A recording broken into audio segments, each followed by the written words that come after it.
తండ్రిని ఆరాధించాలని చేరువచ్చిన ప్రియ సోదరి సోదరిమణులందరికీ క్రీస్తు పరిశుద్ధ నామాన్ని హృదయపూర్వకంగా వందనాలు తెలియజేస్తున్నాను.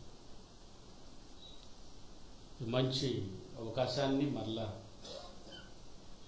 మనకు అనుగ్రహించినటువంటి మాట తప్పని తండ్రిని దేవునికి కృతజ్ఞతాస్తుతులు చెల్లించుకుంటున్నాను.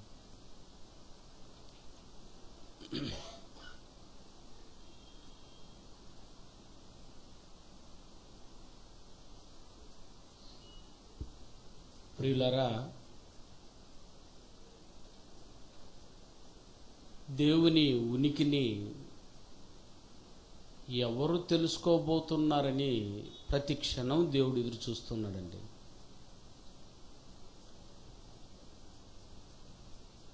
కానీ భూమి మీదకు వచ్చిన వారందరూ దేవుని ఉనికి పట్ల ఆసక్తి లేదండి. తాను ఏదియు కొదవ ఉంచక సమస్తాన్ని కలిగించి మన చేతులు పెట్టినప్పటికీ అతను ఉనిక్కుని కలిగే మనసు మనుషులకి లేదు.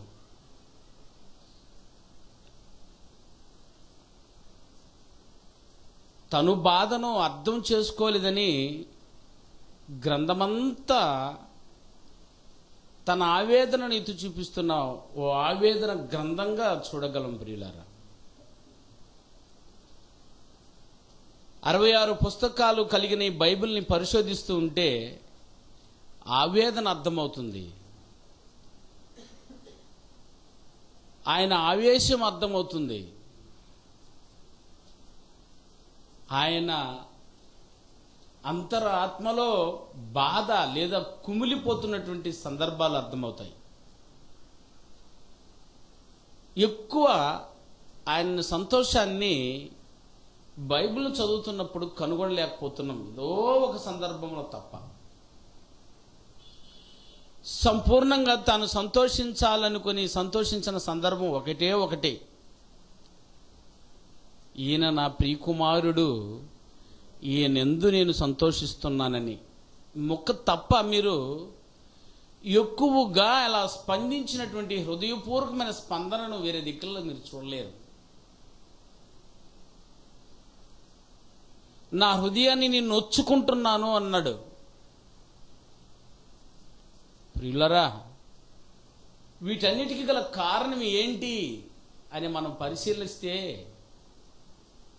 ఆయనకి ఏదో మన ఎడల అవసరం ఉందని అర్థమవుతుంది. ప్రియులరా, ఇంకా ఎన్ని ఏండ్లండి బైబిల్ మన చేతికొచ్చి ఇప్పటికే 1000 సంవత్సరాలు అవుతుంది. ప్రియులరా, 1000 సంవత్సరాలు, 1000 సంవత్సరాలు అయిపోయినా అతని బాధ అర్థం కావట్లేదు మనుషులకి.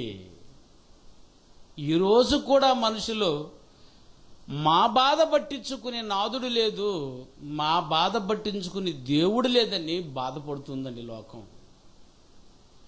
ఇంకా మీ బాధలేంది నాన్న చెప్పండి? మీ బాధలన్నింటికి లేదా నీ వేదనలన్నింటికి, మీ దేహానికి కలిగిన అవసరతలన్నింటికి ఫుల్ స్టాప్ ఎప్పుడో కలగజేసేసాడు. దయతో అందరూ గుర్తించండి బాధను. మీకు కావలసిన వాటి కొరకు మీరు దుఃఖించవలసిన అవసరం లేదు. ఈ ప్రపంచ ప్రజల అందరికీ నీళ్లు అందలేదని ఎవరైనా బాధపడుతున్నారు నాన్న? ఎవరైనా ఏడ్చిన వారు ఉన్నారా?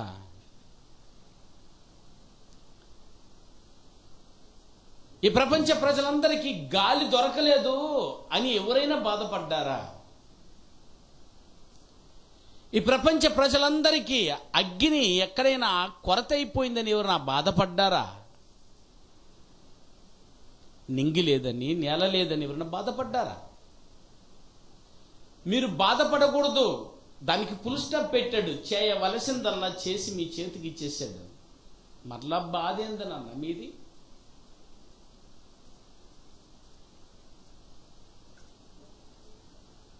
చిన్నప్పుడు అన్నం తినేటప్పుడు పిల్లలు ఎక్కువ మంది ఉన్నారు ఇంట్లో అంటే అన్నం తినేటప్పుడు గోళ, గొడవ. ఏంటి గొడవ గోల అని అంటే, అక్కడికి ముక్క ఎక్కువ వేశారు, లేకపోతే కూర తక్కువ పోశారు, లేదా నా ప్లేట్లో వాడికేసేసారు, వాడి ప్లేట్లో నాకేసేసారు. ఇట్లాంటి వాదోపవాదనాలను చూడగలం. అంతేనైనా ఇది ఒక ఏడుపా నానా? ఏడుపా అది? ఒకడు ఏడ్చాడట,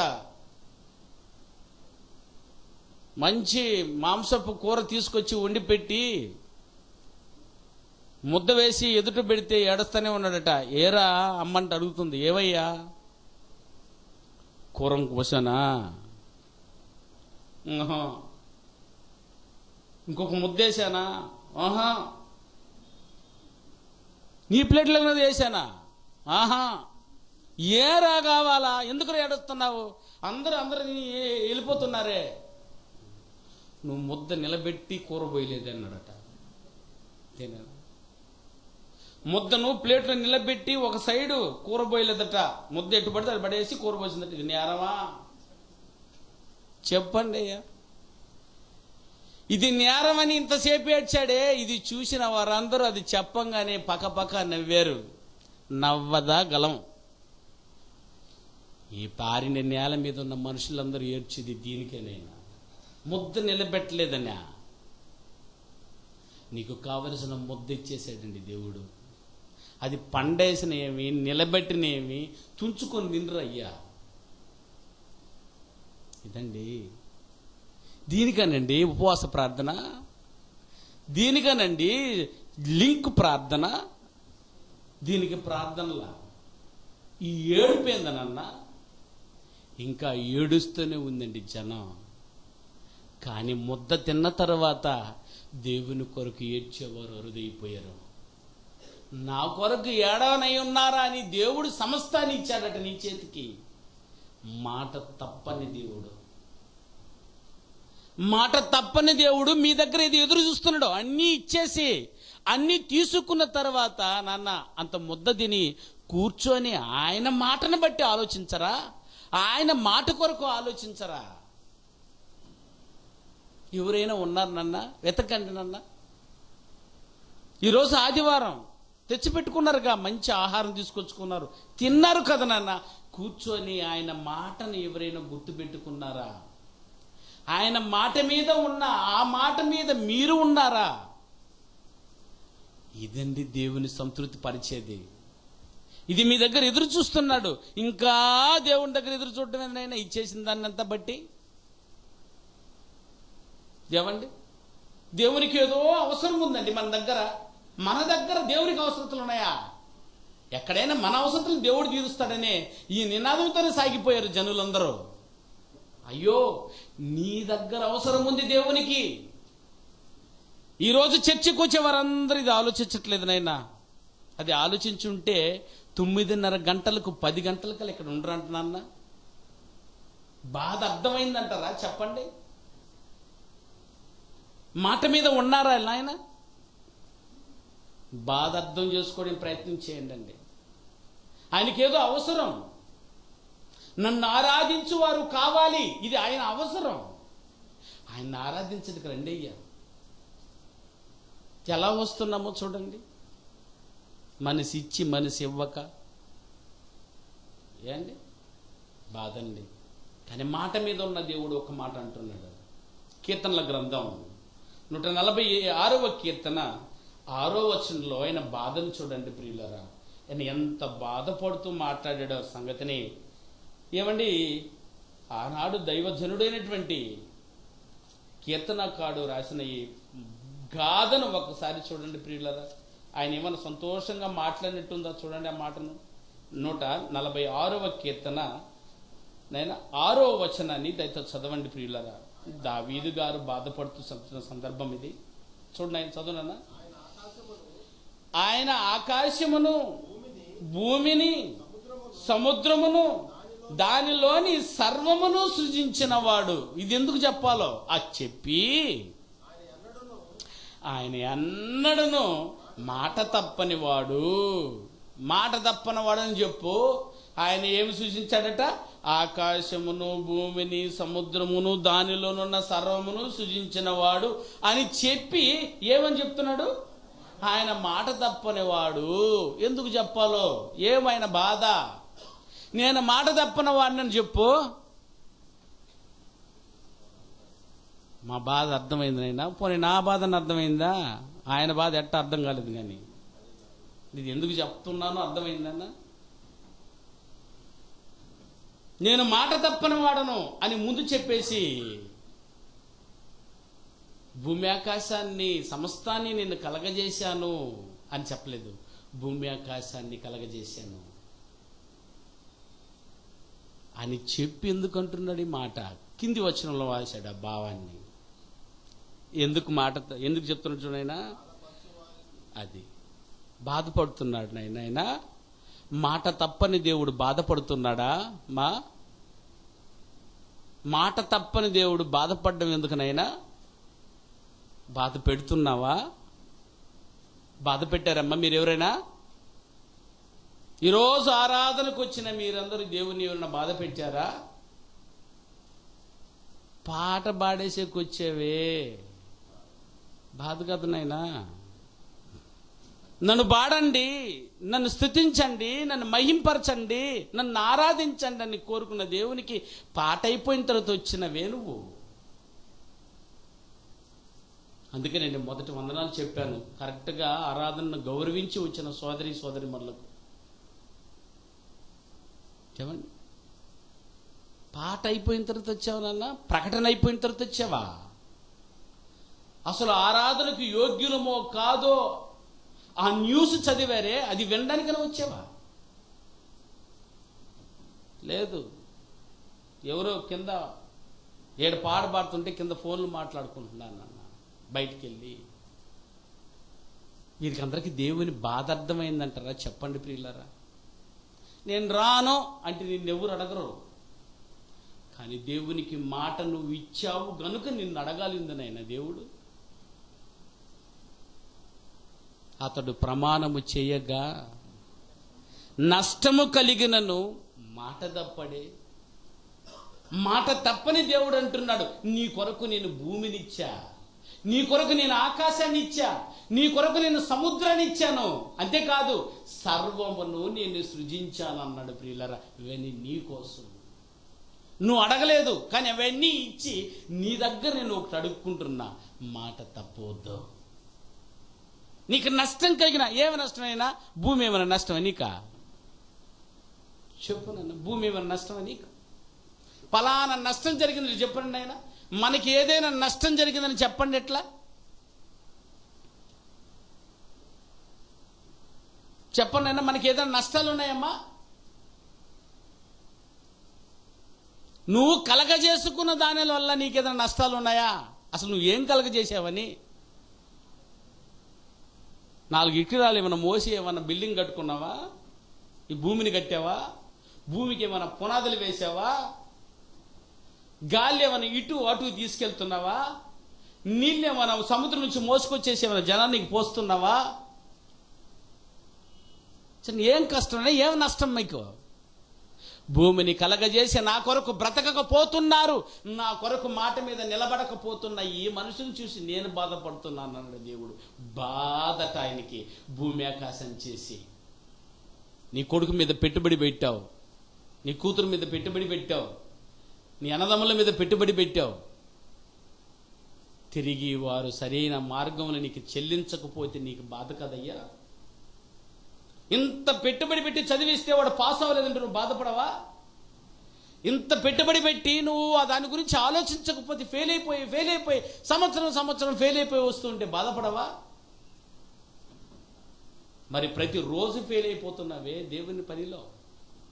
మరి ఆయన ఎంత బాధపడాలి? ఆకాశం సృజించి నీ చేతిలో పెట్టాడట, భూమిని కలగజేసి నీకు ఇచ్చాడట, సముద్రమును కలగజేసి నీకే ఇచ్చాడట, అందులో ఉన్న సర్వాన్ని కలగజేసి నీకిచ్చిన దేవుడు అంటున్నాడు నేను బాధపడుతున్నానని. చదువు ఆ మాటను ఎంత బాధేస్తుందో.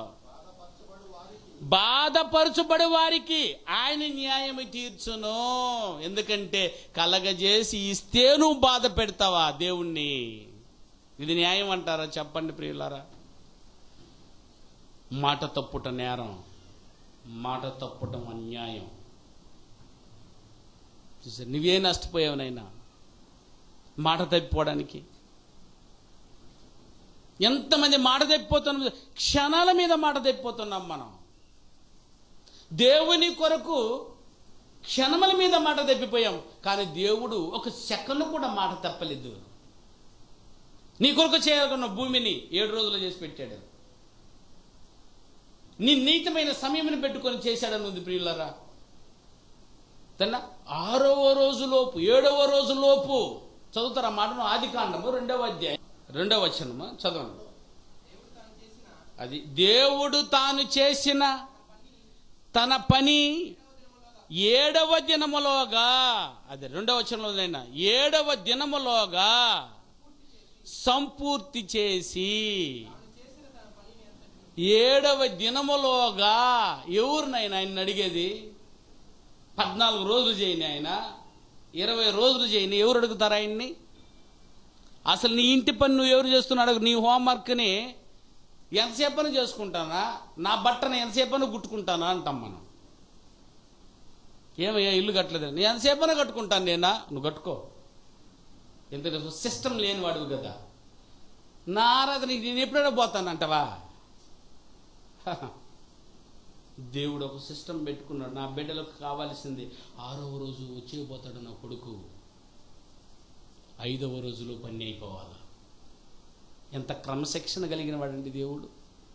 మాట తప్పలేదు. నా బిడ్డకు కావలసిన వాటన్నిటిని సమకూర్చి పెట్టాలి భూమి మీద. మాట తప్పని దేవుడు సమస్తాన్ని కలగజేసి పెట్టాడు. మరి ఆయన కొరకు మాట ఇవ్వకపోతే, మాటలో బ్రతకకపోతే మరి ఆయనకి బాధ కాదయ్యా? ఎంత బాధపడుతున్నాడో చూడైనా. బాధపడు వారికిని ఆయన న్యాయము తీర్చును, ఆకలి కొని వారికి ఆహారము దయచేయును. యెహోవా బంధింపబడి వారిని విడుదల చేయును. యెహోవా గుడ్డి వారి కన్నులు తెరవజేయువాడు. యెహోవా కృంగిన వారిని లేవనెత్తువాడు. యెహోవా నీతిమంతులను ప్రేమించువాడు. యెహోవా పరదేశులను కాపాడువాడు.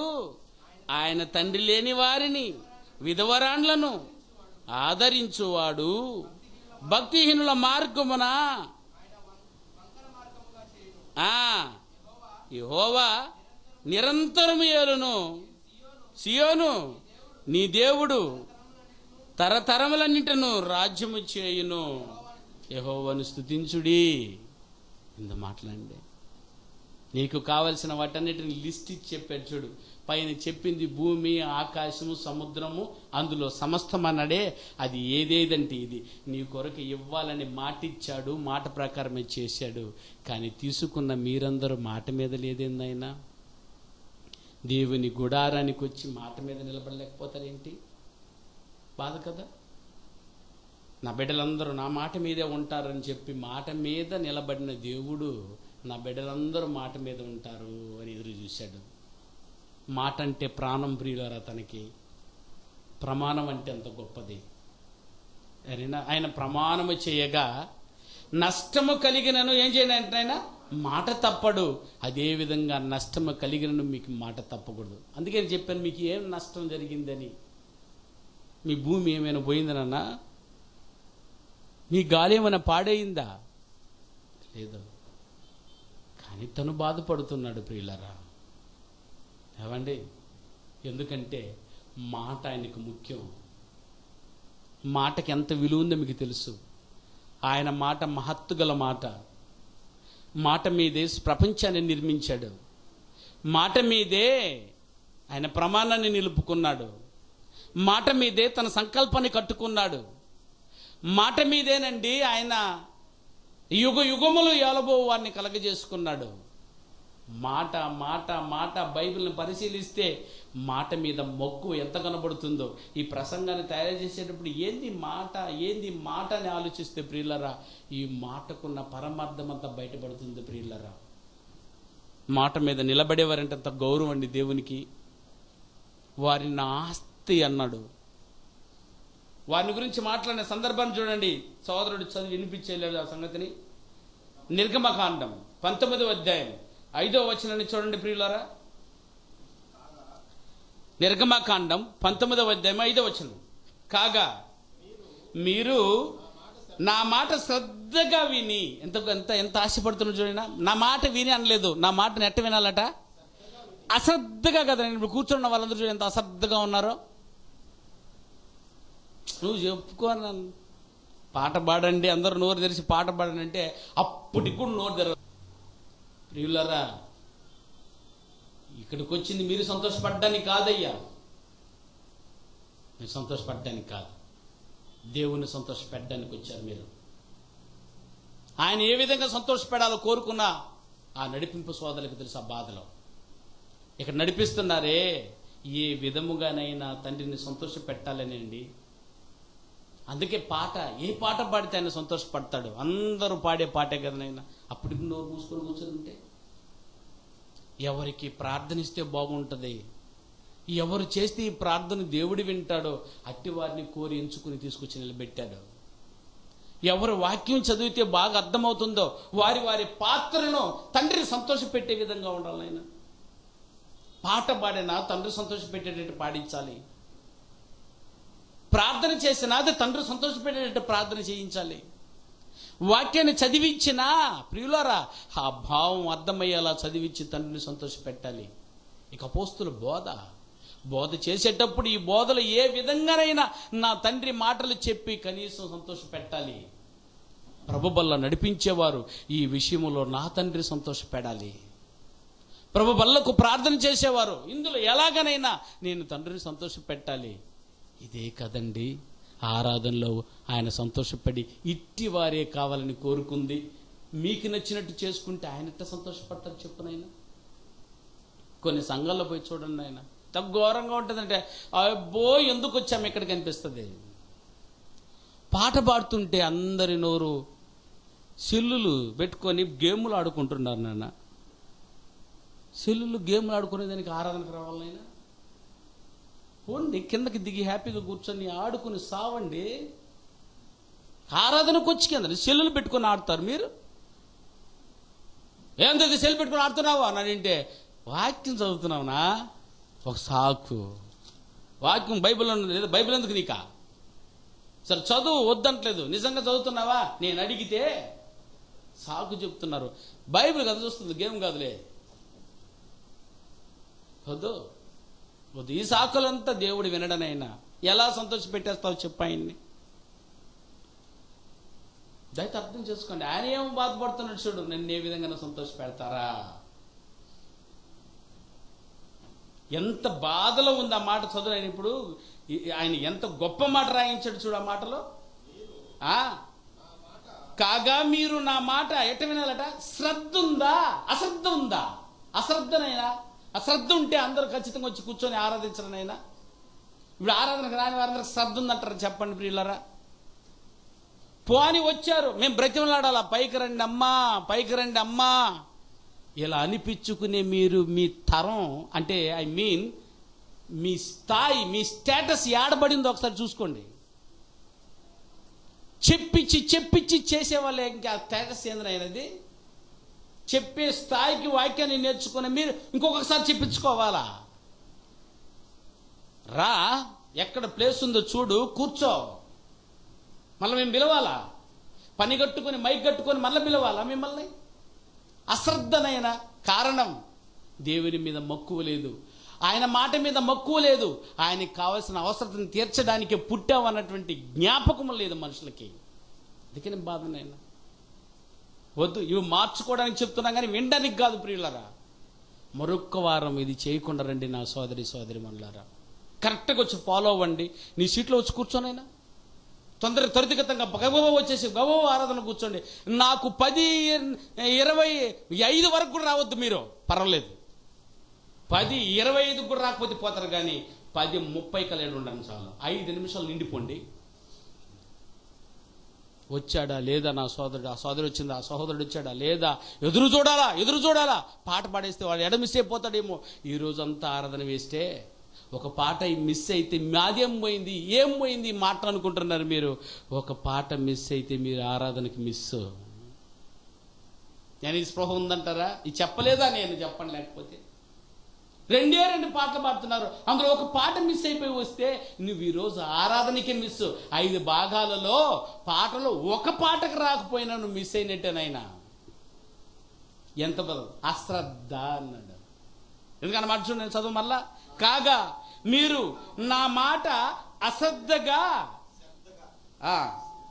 నా మాటను శ్రద్ధగా విని నా నిబంధనను అనుసరించి, నా కట్టడలను అనుసరించి నడిచిన ఎడల మీరు సమస్త దేశ జనులలో నా స్వకీయ సంపాద్యమగుదురు. ఇది ఆయన కోరిక. అందరికిలాగా మీరు కూడా బా అంత పెద్ద డౌనీ హాల్లోనే కరెక్ట్గా పాటించట్లేదో అంటారా? చెప్పండి. అంత పెద్ద బిల్డింగ్ ఉంటే సరిపోద్దా నాన్న? బిల్డింగ్ కాదు అయ్యా, సంఘం ఉందా నాన్న? ఆయన సంపాద్యమా నువ్వు? ఆయన సంపాదనమా నువ్వు? నా బంగారం అంటారు, నా కోటేశ్వరి, నా లక్ష్మి, నా బంగారు, నా వైడ్యూర్యం అని నీ అంటున్నావే. ఇదే మాట అంటున్నాడు దేవుడు. ఆయన మాట మీద ఉన్న నిన్ను. ఎంతండి మురిసిపోతుంటాం మన పిల్లలను చూసి. ప్రాణం అండి అంటాం మన పిల్లల్ని. నా బంగారం, నా వజ్ర వైడ్యూర్యం అంటం లేదా నాన్న? ఎప్పుడు అంటున్నారా? వాడి నీకున్న మంచి పేరంతా గాలి వదిలేసి, గాలి తిరిగి తిరిగి తిట్టేసి నేను చండాబిలం చేసి వస్తే అయ్యో నా కొండ అయ్యంటారా? అనరు. మాట మీద నిలబడిన వారంటే అంత ఇష్టం దేవునికి. చూసారా ఎంత మాట రాయించారు? చూసి ప్రియులారా, నా నిబంధన అనుసరించి నడిచిన ఎడలా మీరు సమస్త దేశ జనుల్లో, మీరు ఇజ్రాయేలీలుగా ఆరు దేవుని కుమారులుగా పిలువబడిన మీరు సమస్త జనులలో నాకు స్వకీయ సంపాదన అండి. మీరు నా సంపాదన, మీరు నా ధనము మీరే. మాట మీద నిలబడిన వారంటే అంత గౌరవం అండి దేవునికి. అవును ప్రియులారా, మాట మీద ఉన్నవాడు గనుక మాట మీద నిలబడిన వారంటే ఆయనకు అంత ప్రేమ. మనం కూడా ఆయన మాట మీద నిలబడిన వారికి గౌరవం ఇస్తుంటాం మనం. దేవుడు ఏ గౌరవాన్ని పొందున్నాడు? కారణం ఆయన మాట మీద ఉన్నవాడు కాబట్టి. అదే కదా కీర్తనలు చదివింది మనం. ఆయన మాట మీద ఉన్నాడు, అదే కదా. ఆయన మాట తప్పనివాడు. అదే మాట మీద బ్రతుకుతున్న వారంటే ఆయనకి ఇష్టం అండి. కీర్తనలు 135వ కీర్తన 4వ వచనం చూడండి. ఇక్కడ ఏమంటున్నాడు చూడండి. ఆయన ఈ మాట మీద ఉన్న వారిని చూసి ఏమంటున్నాడు చూడండి. యెహోవా తన కొరకు యాకోబుని ఏర్పరచుకొనెను. అవునా? యాకోబు కొరకు దేవుడా, దేవుడు కొరకు యాకోబా? ఇప్పుడు మీరు యాకోబు అనే దగ్గర మీ పేరు పెట్టి చదువుకోండి. మీ పేరు పెట్టి చదువుకో. అందరు బైబిల్ చదవండి. ఆయన మన చదవండి అన్నమాట. యెహోవా తన కొరకు నీ పేరు చదువు. మీ పేరు చదువుకోండి. ఎంత బాగుంటుందో చూడండి. ఆయన పేరు చదువుకోండి మీ ఇద్దరి దగ్గర. యెహోవా తన కొరకు రవీంద్రుని ఏర్పరచుకున్నాను. అది ఎంత బాగుందండి. ఏర్పరచుకున్నాడా? మిమ్మల్ని అందరినీ ఏర్పరచుకున్నాను ఆయన. ఒక యాకోబుని అనుకున్నారు, మిమ్మల్ని ఏర్పరచుకున్నారు. తన కొరకు మిమ్మల్ని ఏర్పరచుకునేను. తనకు స్వకీయ ధనముగా, అండర్లైన్, తనకు స్వకీయ ధనముగా ఇజ్రాయేలులను ఏర్పరచుకునేను. నా ధనం, నా ఆస్తి, నా సంపాదన. మాట మీద నిలబడిన వారైన నువ్వే. ఈ ఊర్లో ఎంతమంది ఉన్నారు? వాళ్ళని నా ధనం అనలేదు దేవుడు. ముత్యాలపాలెంలో ఎంతమంది లేదు నైనా? ఎందుకు నాకు అన్నాడు? నెల్లూరులో ఎంతమంది లేదు చెప్పండి? నాకెందుకు వాళ్ళు? నా ధనం ఉంది ఇక్కడ అన్నాడు. అది మీరునైనా.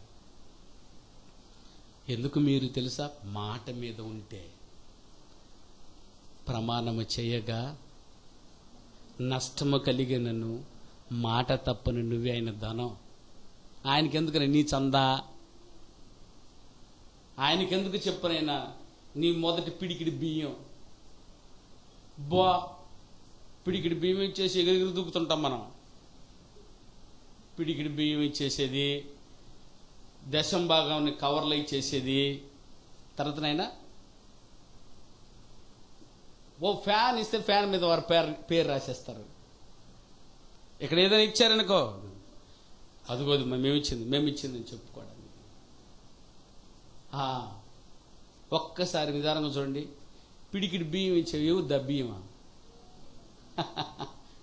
ఆయన ఏమనుకుంటున్నాడే, నా బియ్యం ఇచ్చేసి వీడి బియ్యం ఇచ్చినట్టు ఫీల్ అవుతున్నాడు ఇంద్రా.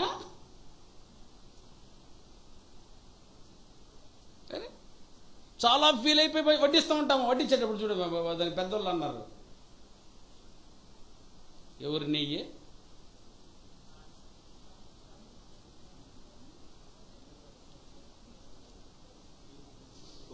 ఎత్తెత్తి పోస్తుందట నెయ్యి. ఎవరి నెయ్యి? అత్తోళ్ళ నెయ్యి. అత్త సొమ్ము అల్లుడు దానం పోస్తున్నట్టు అల్లుడు పోసి ఎవరిది నెయ్యి? అత్తోళ్ళ నెయ్యిని ఎదురా పోసేదే. నువ్వుదా కరెక్ట్గా స్పూన్ చిన్నది అయిపోద్ది ఈడు ఉంటే కాదా? స్పూనే లేదట్నైనా దూరం కదా. నీదంటే ఒకటే, దేవునిది పిడికిడి ఇస్తావా? ఆయన 10 మూటలు ఇస్తే నువ్వు పిడికిడి బియ్యం ఇస్తావా ఆయనకే? బాధ అండి. ఇదేనండి నచ్చింది. దేవుని కొరకు హృదయపూర్వకంగా ఎవరు పని చేయట్లేదు నాన్న. మాట ఇచ్చారా తప్పిపోతున్నారు. చూసారా, క్షణాల మీద మాట తప్పిపోతున్నాం మనం. అందుకే నా గృహములో నా అతిథి ఇంట్లో మీరందరూ అతిథులే. మాట తప్పొచ్చా? మాట తప్పుట నేరం. మాట మీద దేవుడు చెప్తున్నాడు, మీరు మాట తప్పుట నేరం, మీరు నా ఆస్తి. యాకోబు, నువ్వు నా కొరకు సృజించబడ్డావయ్యా. నీ పేరు చెప్తున్నాడు దేవుడు, నా కొరకు సృజించబడిన వారు మీరే నా ధనం అనేనా. మీరెవరంటున్నాడు? నా ధనం, నా స్వకీయ ధనం అట. ఒట్టి ధనం కూడా లేదు, నా సొంత ధనం. అప్పుడప్పుడు మనం కూడా మాట్లాడుతుంటాం, దారపోయింది పర్సు, దారపోతే అంటుంది. అప్పుడు దిగులుగా తిరుగుతుంటాడు, ఛార్జింగ్ కూడా లేదు కదా.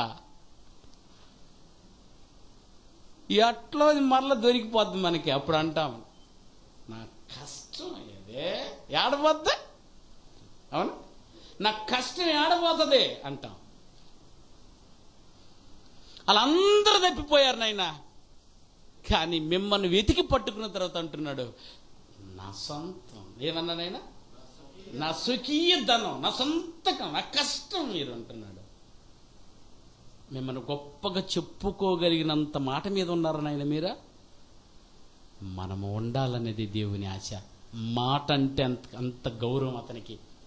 నేనెందుకు ఇంత ఒక్కనిసి చెప్తున్నానంటే, మాట మీద ఉండడం అంటే దేవునికి అంత ఇష్టము. సంపాదనతో పోలుస్తున్నాడు మాట మీద ఉన్నవారిని, బంగారంతో పోల్చుకుంటున్నాడు మాట మీద ఉన్న వారిని. అంటే సులువుగా మాటే కదా, పోతే పో అని అంటున్నాం మనం. చిన్నదే కదబ్బా, పెద్ద నేరం చేశాను నేనా? ఏందబ్బా ఇదే? ఆరాధనకు రావడం తప్పబ్బా, ఏందబ్బా ఇదే? నన్ను గురించి చెప్తున్నాడా? బయట పోయి చెప్పుకుంటున్నారు మన వాళ్ళు నన్ను గురించి. ఈరోజు పాఠం అంతా నన్ను గురించి చెప్పాడు. నిన్ను గురించి చెప్పడానికి నేను 66 పుస్తకాలు రాసుకొచ్చుకున్నాను నాన్న. దేవుడు రాసి ఇట్టాటి బ్రతుకు నువ్వు బ్రతికితే బ్రతకు వద్దని చెప్పడానికి దేవుడు రాసిన మాటలు నాన్న. ఇది నీకోసమే నేను అంగీకరించినప్పుడు నువ్వు మారడానికి చెప్పిన పదాలు ఇవి. ఆయన ఆస్తివే అని అన్నప్పుడు నీకెక్కడైనా హక్కులు? నీ ఇష్టానుసారంగా రావడానికి, నీ ఇష్టానుసారంగా పోవడానికి. ఒక పని మనిషిని కొనుక్కున్న తర్వాత పని మనిషి ఇష్టానుసారంగా వచ్చిందని అంటే పని చేయించుకుంటాను నేను మీ ఇంట్లో. బోకులు గడుక్కునేసరికి 8 గంటలకు గడకపోతే 10 గంటలకు గడుక్కుంటాము. ఆమె లేటుకు వస్తే నువ్వు ఊరుకోవే? మరి ఆయన ధనమే నువ్వు. ఆయనలో కలకాలం ఉండిపోయే నీవు తప్పు చేస్తే ఊరుకుంటాడా? వద్దు. ఆయన ఎంత ఫీల్ అవుతున్నాడో ఆ ఫీల్ గుర్తు తెచ్చుకోండి. తీతుకు రాసిన పత్రిక కొత్త నిబంధనలు వచ్చిన తర్వాత తీతుకు రాస్తూ పౌలు గారి చేత పరిశుద్ధాత్మను పలికిస్తున్న ఈ మాట చూడండి, 2వ అధ్యాయం 14వ వచనం. తీతుకు రాసిన పత్రిక 2వ అధ్యాయం 14వ వచనాన్ని చూడండి ప్రియులారా.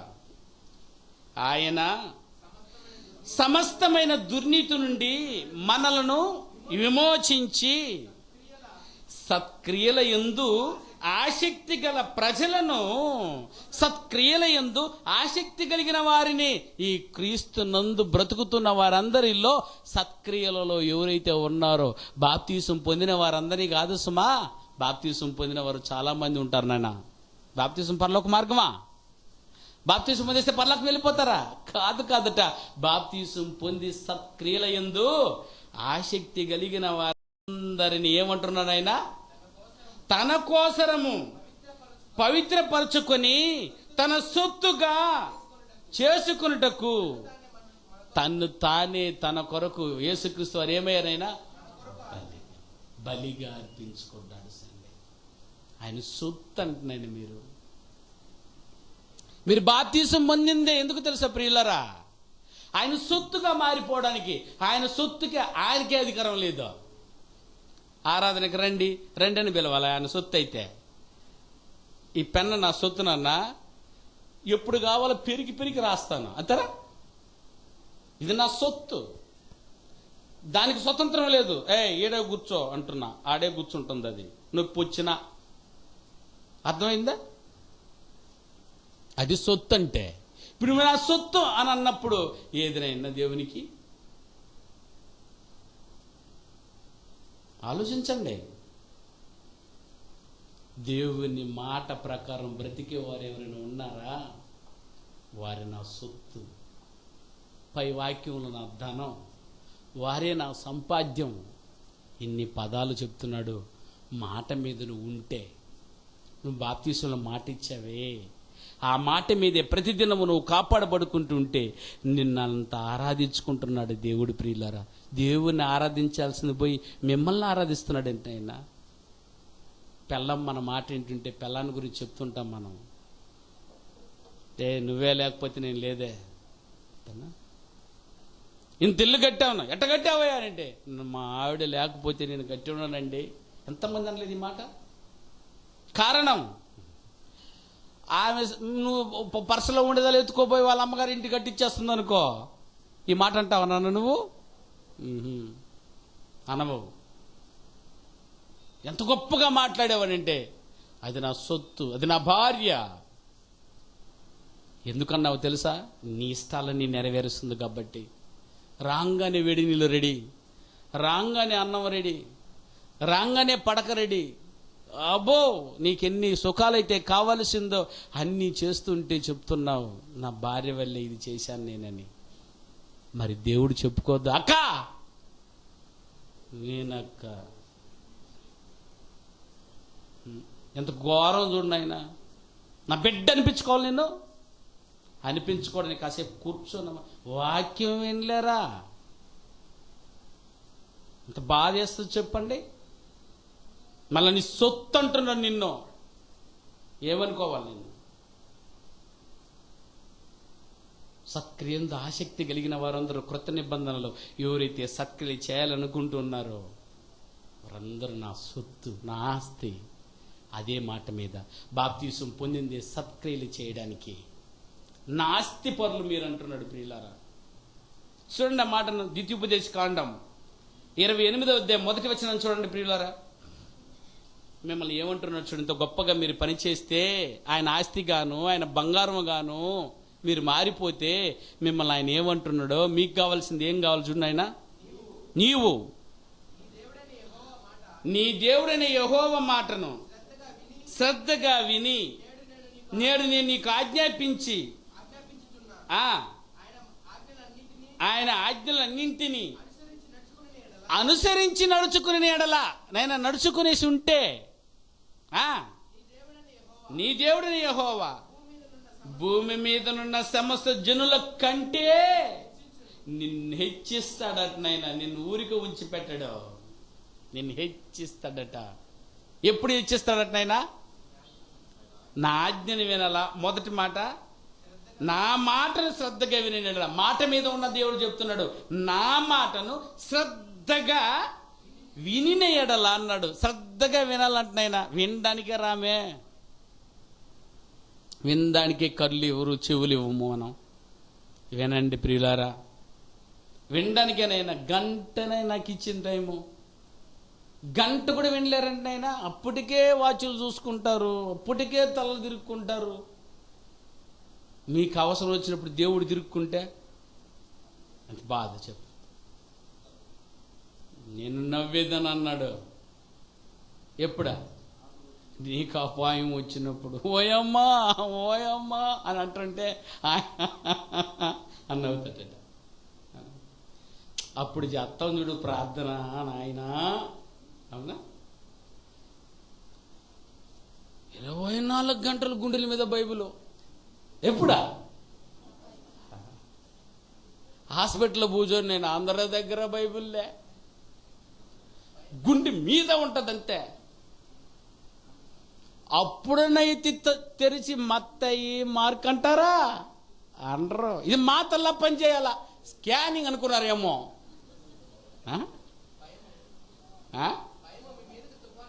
అదిగో ఇది చూడండి ఒక్కసారి. నా మాట వినకపోతే, నాకు భయపడి బ్రతకపోతే, నా సొత్తు అనుకుని ధైర్యంగా బ్రతుకుతుంటే వాని గురించి మాట్లాడుతున్నాడు సామెతల గ్రంథంలో 1వ అధ్యాయం 24వ వచనం చదవండి. నేను పిలవగా, అది నేను పిలుస్తున్నాను, చూసారా? రండి రండి రండి రండి, ఆరాధనకు రండి, నా పనులు చేయండి, సత్క్రియను శ్రద్ధగా చేయండి అని పిలుస్తున్నాను. ఏది ఏది అది ఏదైనా నల్ల మొదట ఆదివారం వస్తాను, నువ్వు ఏమైనా చేసుకో. నిజంగా మా దగ్గర ఉంటే ప్రతి వారం పెట్టేవాళ్ళమే. అట్టనొచ్చి సావు, అటు తిని ఇటు విందు. చూసారా? ఇప్పుడు కొన్ని కుర్చీలు ఖాళీ 3 ఫ్లోర్లో, కానీ ఆ సండే మాత్రం మాకు కూడా స్థలం దొరకదు. సరే అట్టయినా ఉంటే పెడుతుమే, పెట్టేనే చెప్దామనే బాధ మాకేం ఉంది, కానీ లేదే. ప్రతి ఆదివారం పెట్టాలనే ఉంది, లేదు. ఇంకా బేస్తవారం వచ్చిందనుకో, మీ అబ్బా నాకు ఏం కావాలంటారు. ఏనైనా ఘోరం అమ్మ. మీ పిల్లలు శిక్షణలు పొందుతున్నారు, బోధకులుగా తయారవుతూ మొదటి ప్రసంగాలు చెప్తున్నారు. ఈ అన్న ఎలా చెప్తాడు, ఈ తమ్ముడు ఎలా చెప్తాడు, వాళ్ళకి ఏదైనా సహాయపడగలనా విని అని ఏమని రావచ్చు కదా నన్న. రారు.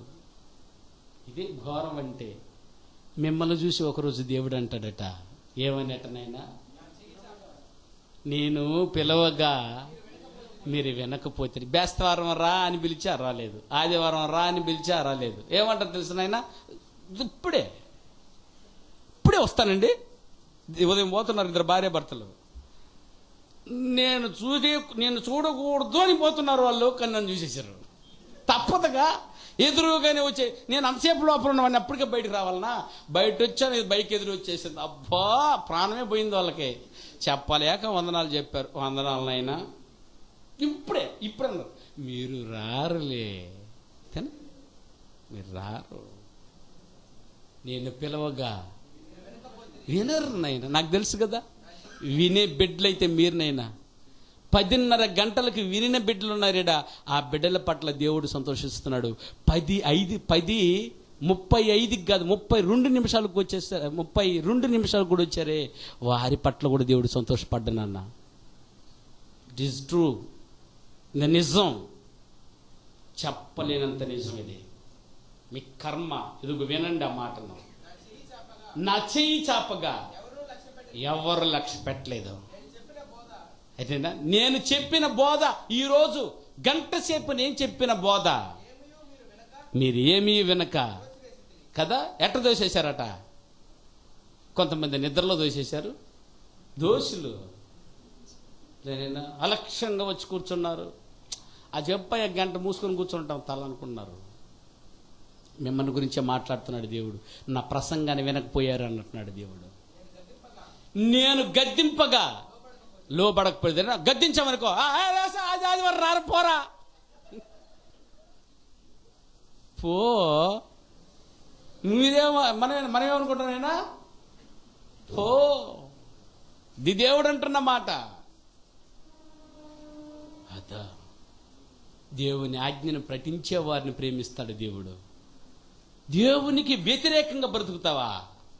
అడిగితే, నిన్ను గద్దిస్తే, నిన్ను తిడితే నువ్వు మార్చుకోవాలి. కానీ నేను రానుపో అంటే పో, నిన్ను గురించి అంటున్నాడు. పో, నేను గద్దింపగా లోబడకపోతివి, నేను తిట్టేది ఎందుకే, నిన్ను కొట్టేది ఎందుకే, నిన్ను శిక్షించాలి అంటున్నాడు దేవుడు. వినకపోయావా? నేను ఇప్పుడు అడగను మిమ్మల్ని. ఇప్పుడు చర్చికి రాలేదు కదా, మిమ్మల్ని అడగను. వాక్యం వెళ్ళలేదా, నేను అడగను. సమయానికి రాలేదా, నేను అడగను.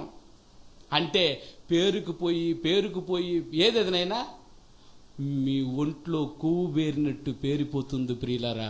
ఒక రోజు వచ్చి కూర్చుంటుంది, అటాక్ అంటది. అర్థమైనా? అక్కడ వచ్చి కూర్చొని ఏమంటాడు నాయనా, అపాయము కలిగినప్పుడు పక్క నవ్వుతాడు అటు నాయన. మనకు అది అర్థం కాదు అటేనా, అర్థం నవ్వుతున్నాడు అర్థమైనా, వినడు. మనం కూడా చూడు, ఇది మనకు వద్దు అనుకున్న మాటను, అలక్ష్యం చేసే మాటను మనం ఏం చేస్తూ ఉంటాము, చెప్తున్నా నవ్వుతాం, పక్క నవ్వుతాం. చెప్పురా, చెప్పు. నువ్వు ఎలా నవ్వుతావు అలాగే నవ్వుతాడట. ఏనైనా అపాయంలో ఆదుకునే నాదుడే నవ్వుతున్నాడని అంటే నీ పరిస్థితి ఏందైనా? ఇక్కడ గుట్టకలో పోబోద్ది ప్రాణం అంటున్నప్పుడు ఇంకెంత జాగ్రత్తగా ఉండాలా. అసలు నీ ప్రార్థన ఎలాగ ఉంటుంది తెలుసా? అటెన్షన్లో ఉంటుంది ప్రార్థన. ఇప్పుడు అలా ఏం చేస్తుంటారు, నేను సీరియల్ పెట్టుకుని ప్రార్థన చేస్తారు. నేను ఎవరైనా ఉన్నారు మన వాళ్ళు, ఆడ సీరియల్ పోతున్నా కూడా ప్రార్థన. నిజం చెప్తారా లేదా? సీరియల్ పెట్టుకుని ప్రార్థన చేస్తారా లేదా? పోనీ అట సౌండ్ మోడ్ అన్నట్టు ఆఫ్ చేసిన ప్రార్థన చేసుకుని మళ్ళీ తినండి ఏంటారు అదేనా. కానీ దేవుడు అదే విధంగానే మోడ్ ఆఫ్ చేయడు. మీరు అరవాల్సిందే, పరిశుద్ధుడా పరిశుద్ధుడా పరిశుద్ధుడా అంటాడు ఆయన. మీకు భయం వచ్చినప్పుడు నేను అపహాస్యం చేసేదను. వచ్చిందా రైట్ డబుల్ రైట్ అంటాడు. కావునా మనమేమో కుమిలిపోతుంటాము. నా ప్రార్థన లేదు, నా ప్రార్థన పాస్టర్ గారిని పిలుచుకురాపో.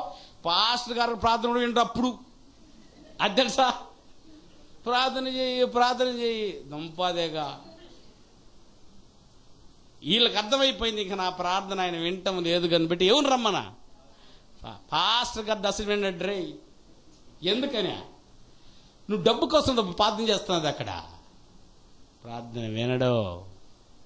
చూసారా ఏమన్నాడు? చదువు మళ్ళా. మీకు భయం వచ్చినప్పుడు నేను అపహాస్యం చేసేదను. భయము నీ మీదకి తుఫాను వలె వచ్చిన ఉన్నట్టు వస్తుంది అంతే. అవునైనా తుఫాను చెప్పి రాదు. వచ్చినప్పుడు సుడిగాలి వచ్చినట్లు మీకు అపాయం కలిగినప్పుడు, మీకు కష్టమును దుఃఖమును ప్రాప్తించినప్పుడు నేను అపహాస్యం చేసేదను. అప్పుడు నన్ను గురించి శ్రద్ధగా వెతుకుతురు. శ్రద్ధగా చెప్పినప్పుడు వినకూడదా? చెప్పేటప్పుడు శ్రద్ధగా వింటి గోల్ ఎందుకునైనా, శ్రద్ధగా మాట మీద ఉంటే బాధ ఎందుకు చెప్పండి. అందుకే దేవుడిని అలక్ష్యం చేయకండి. మాట మీద ఉన్న దేవుడు చెప్తున్నాడు, నీ మాట ఆయన వినకపోతే నీకెంత బాధ. మరి ఆయన మాటను నువ్వు వినకపోతే, మహత్తు గల మాటని నువ్వు వినకపోతే మరి బాధపడ్డా. కిందేమర్జనైనా నన్ను శ్రద్ధగా వెతుకుతారు. అప్పుడు ఏమన్నా ప్రార్థన బలి ఉంటుందన్న. రోగం ఉన్నప్పుడు చూడు, ఆ ప్రమాదంలో ఉన్నప్పుడు చూడు, మనం చేస్తున్న ప్రార్థన శ్రద్ధగా వెతికెదరు, కానీ నేను కనపడను. చూసారా? శ్రద్ధగా వెతుకుతుంటే కనబడంటే ప్రార్థన అంతా కరెక్ట్గా చేసిన తండ్రికి, కుమారునికి, పరిశుద్ధాత్మకి ఏమైనా ఎంత విలువగా చేస్తారు ప్రార్థన అంటే. అంత భయం కరెక్ట్గా వస్తుంది ప్రార్థన కూడా. ఎందుకు యేసయ్యా అనే వాళ్ళు కూడా పక్కన పెట్టేసి కరెక్ట్గా ప్రార్థన చేస్తారు. నేను కనబడని. చూసారా? దగ్గరున్న దేవుడు ఏందన్నా కనబడకుండా పోయేది, కానీ నేను కనబడనట.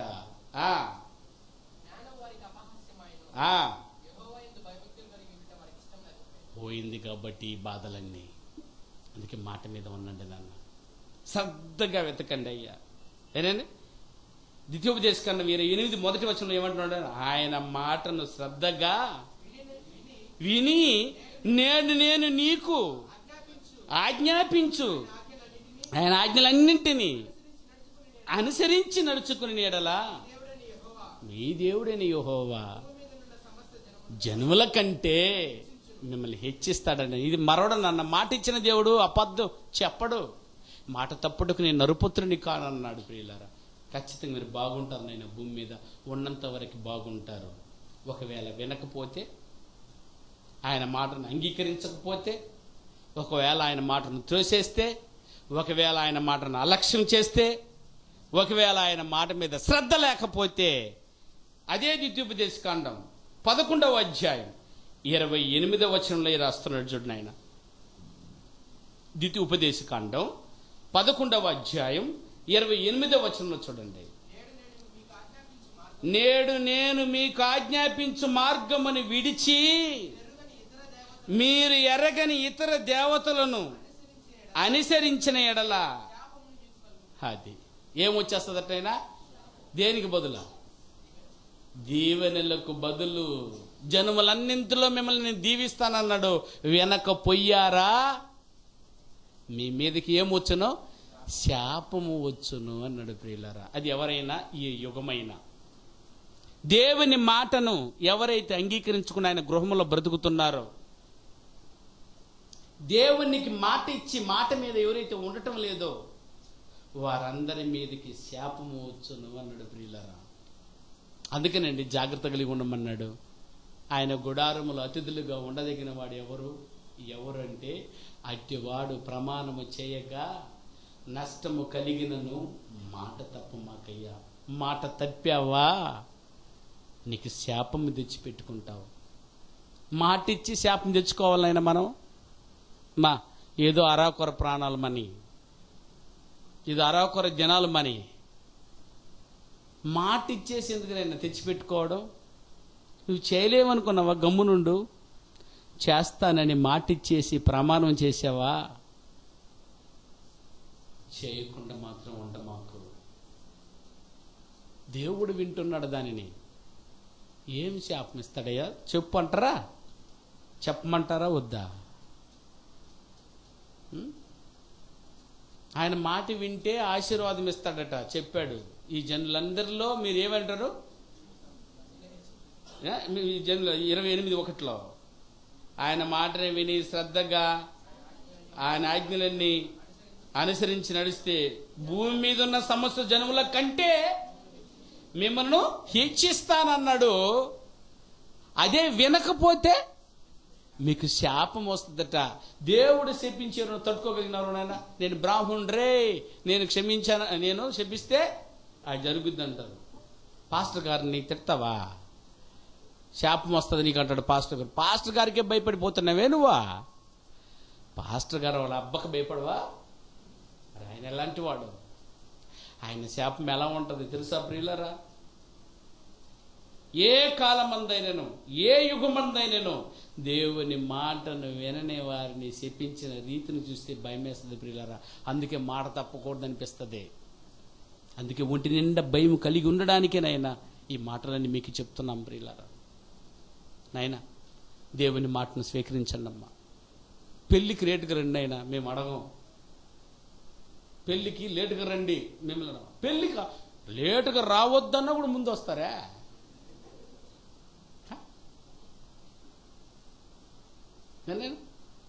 వద్దనే దానికి ముందు వస్తారు, రెండిన దానికి వెనకొస్తారా? వద్దు.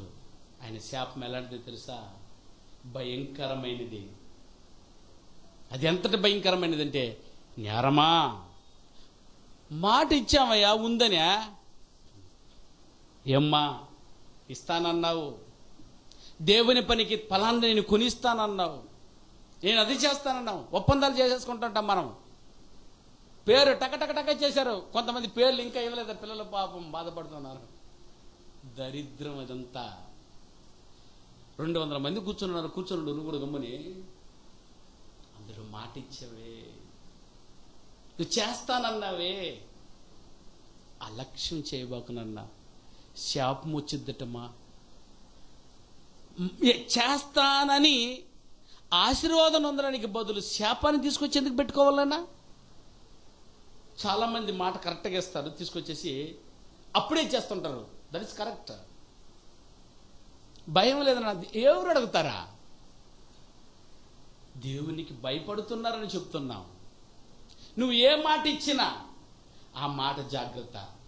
మాట తప్పావో దేవుడు విడిచిపెట్టాడు. చిన్నదే కదా అనుకో, ముళ్ళు కూడా చిన్నదే, గుచ్చుకుంటే ముళ్ళే కదని గమ్మున వెళ్ళిపోయావు అనుకో, ముళ్ళే ఇంత ముళ్ళే కదా కూర్చుకొని గమ్మునైపోయావనంటే అది చీము పడుతుంది లోపల. ముళ్ళు లోపల ఉంటే బాగుంటుందన్నా, కాలు లోపల ముళ్ళు ఉంటే అటు అడుగు పెట్టినప్పుడల్లా బాధ, అట్టే ఊకులికి పడతావు. ఎత్తుకోబోతాడు, హాస్పిటల్కి పోతాం. ఏమంటాడు తెలుసు నాయన, చిన్న ముళ్ళు ఏదైనా గమ్మునున్నవరా బాబు, కాలే తీసేయాలి. ఇప్పుడు అది తిని తిని తిని తిని పైకి వచ్చేసింది. ఇప్పుడు ఇక్కడ తొడలాగా తీసుకోకపోతే చెప్తున్నాం, వేలు తీసే అంటాడు. ఆహాహా అంటాము. ఇక వేలు కూడా తీయకుండా ఉంటే కాలే తీయాలంటాడు. కాలు తీయొద్దురా బాబు, నాకు ఉండేది అదే అందమైన కాలు అంటామేమో.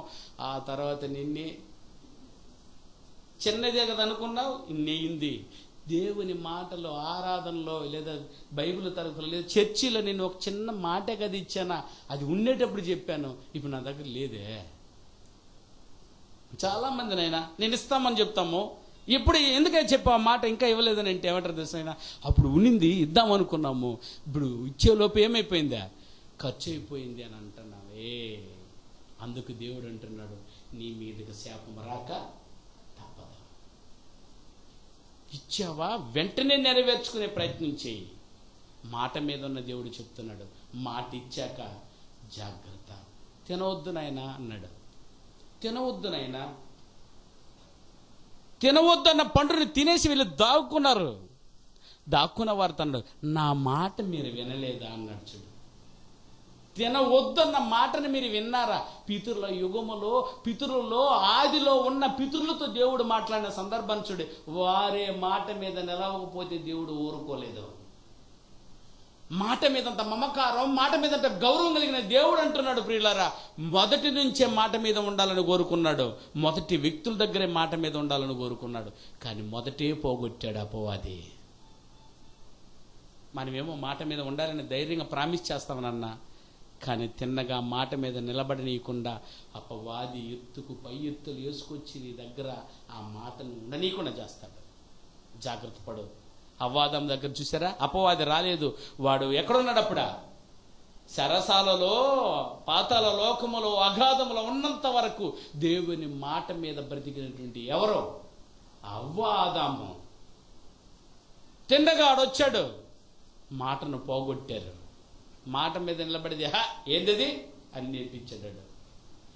తిన్నారు, దిగంబరులు అయిపోయారు. దేవుడు వచ్చిన సమయానికి దాగి ఉండారు. దాగి ఉన్నప్పుడు దేవుడు అయిన సందర్భం చూడండి, నేను చెప్పిన మాటను మీరు దాటారా అన్నాడు. 11వ వచనం 3వ అధ్యాయం ఆదికాండము 3వ అధ్యాయము 11వ వచనం. అందుకు ఆయన, నీ దిగంబరివని నీకు తెలిపిన వాడేవాడు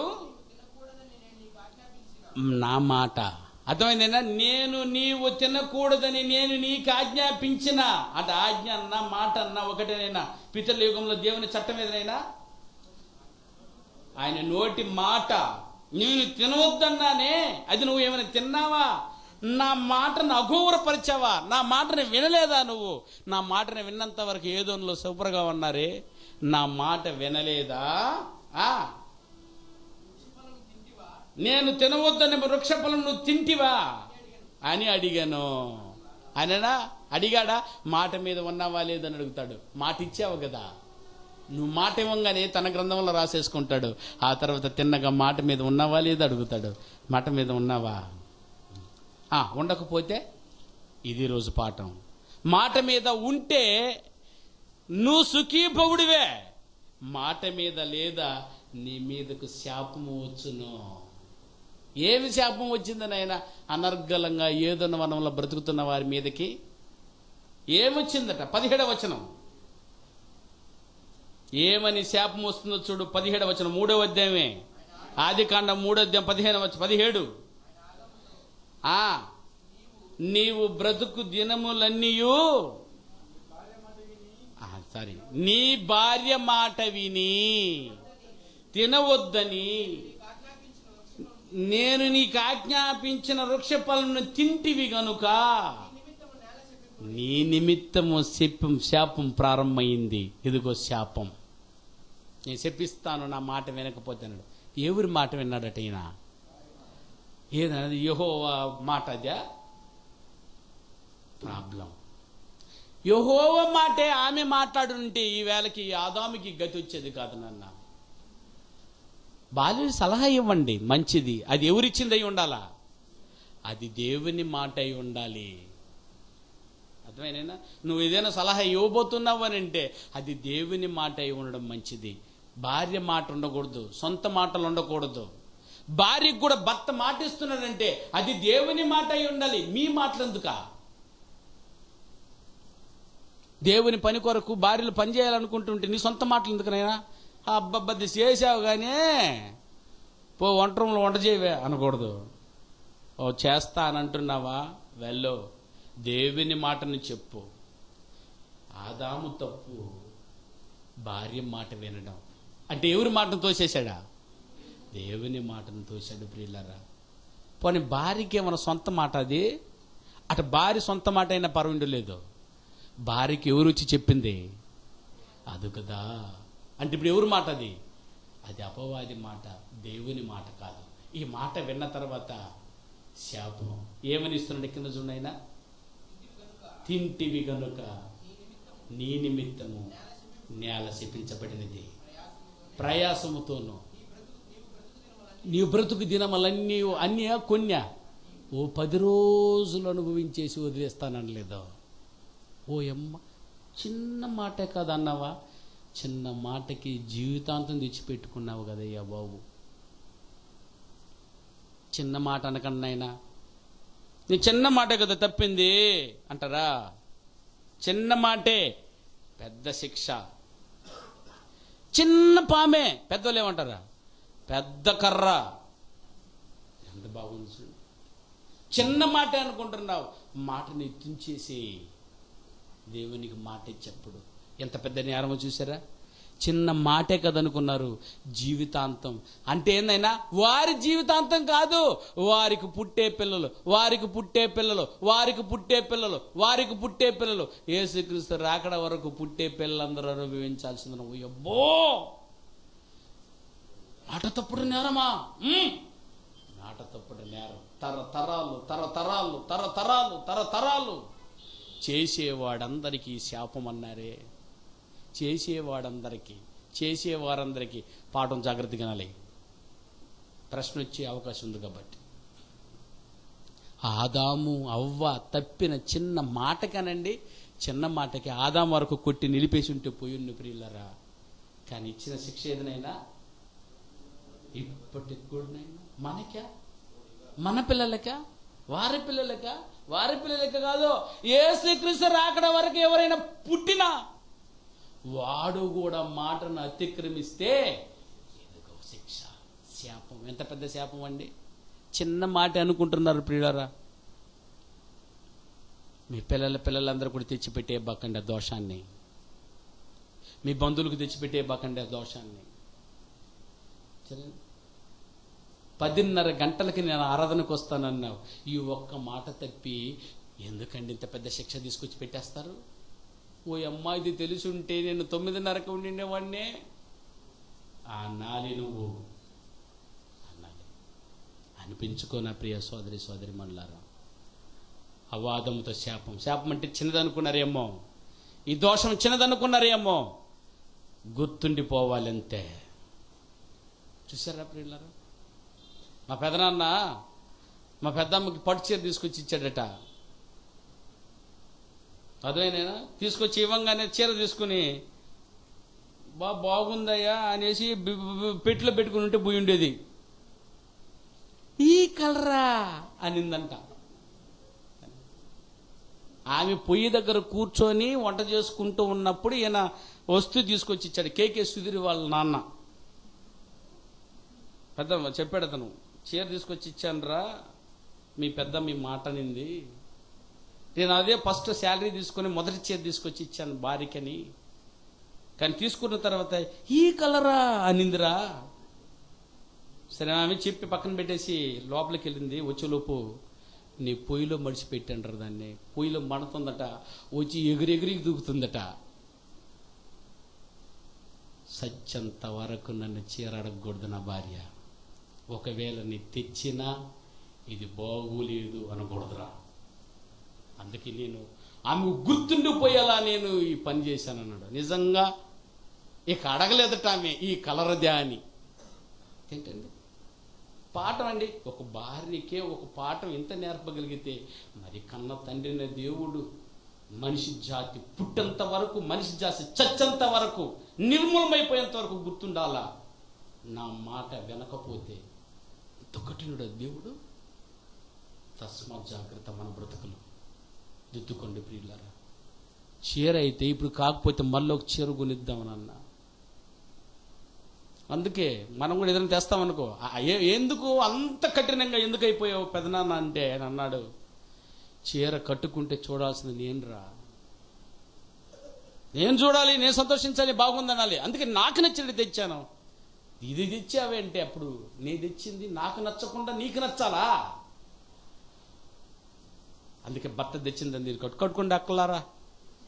తెచ్చింది కట్టుకోండి శుద్ధంగా. ఆ తర్వాత చీరే కొన్ని చేసుకోకపోకండి. అర్థమైందేనా? ఎంత ఉంది చూసారా? శిక్ష ఎట్టుండాలన్నాడే. మరి దేవుని శిక్ష ఎట్టుందో చూసారా? భయంకరం. నిన్ను బట్టి భూమిని శపించేసాడు.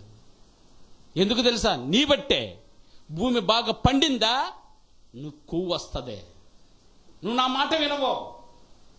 అందుకే భూమికి ఆజ్ఞాపించాడు, నీ సారం ఇవ్వద్దు, వాడు పిండుకొని. సరే, ఎంత శాపమో.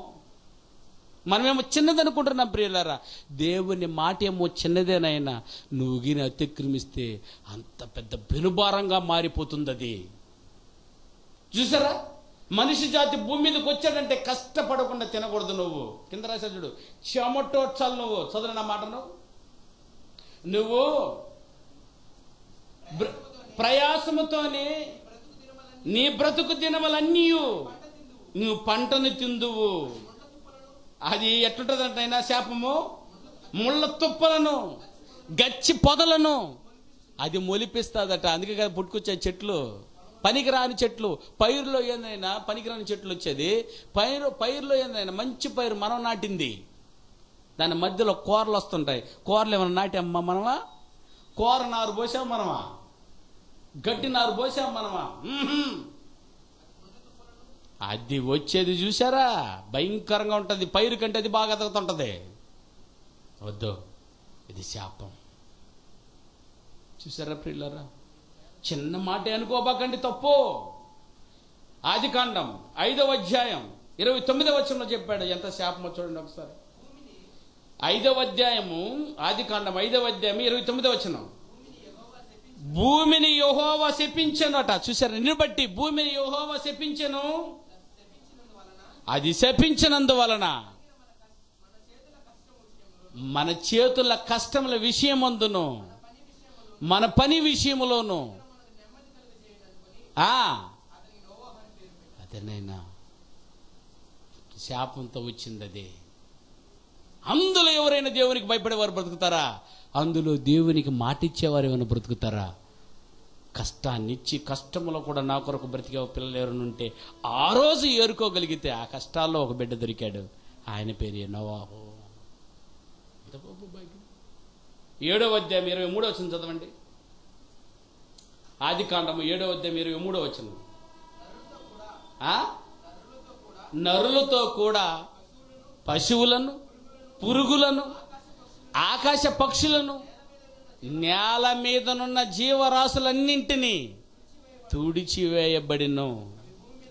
అది భూమి మీద నుండకుండా తుడిచివేయబడింది. దాని శాపం. ఆయన్ని మాత్రమే కాపాడుకున్నాడు. ఆయన మాట వినని వారందరిని తీసేశాడు. దీని పేరే శాపం. దాంతోపాటు పక్షులు లేదు. చూసారా పిల్లరా? ఆయన కొరకు మాటిచ్చి బ్రతికిన వారే, అవి మాత్రమే దేవుని కొరకు బ్రతికాయి. అవుతున్నాను. ఇది పితరుల యొక్క పరిస్థితి. యుగమునకు మాటిచ్చిన వారి కొరకు దేవుడు శిక్షలు, శాపాన్ని విధించాడు పిల్లరా. ఇది పితరుల యొక్క శాపం అయితే, మరి మోషే యుగపు శాపం ఏమని? క్రీస్తు యుగపు శాపాలు ఆయన మాటలు ఎలాగున్నాయి పరిశీలిద్దామండి. భయపడ్డాం ప్రియులారా. చిన్నదానికి ఎంత పెద్ద శిక్షలు ఇస్తున్నాడని అంటే జాగ్రత్త. ఆయన మాట మీద ఎంత మమకారం ఉందంటే ఆయన మాట తప్పనివాడు. మరలా చదివిని ముగిస్తాను. 149వ కీర్తన 46వ కీర్తన 6వ వచనం. 146వ కీర్తన 6వ వచనం.